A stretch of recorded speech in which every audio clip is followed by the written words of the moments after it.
Hey, hello guys, welcome back to my new. In this video, we are going to see all about basics of group by clause function and basics and how to use the query and how to run the query. Everything we are gonna see in this video. If you are new, please like, share, and subscribe for more videos.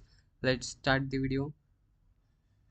First of all, I will show you with the help of Excel in the simple way that this is my data in which I have the much columns in which I will choose the category column in which I want to count the electronics category. As you can see, 2 3 here there are the three categories of the electronic. As you can tell, rows.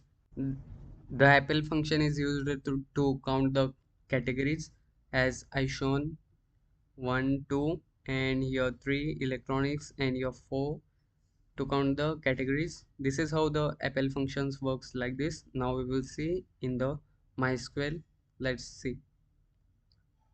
This is my data in the MySQL as I will show you just a second. Here you can see this is the small data. We have the tons of data.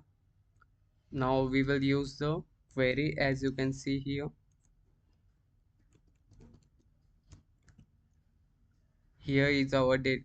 Here is our query and we will select it and run it. Here we will here we have told that select category count price average function from sales table group by category, and here you can see that it has been told successfully that electronics average price is 4 and apple 4 and footwear is 2. This is how the appel functions works in the MySQL. If you like this video, please like, share, and subscribe for more videos. Let's see you in the next video.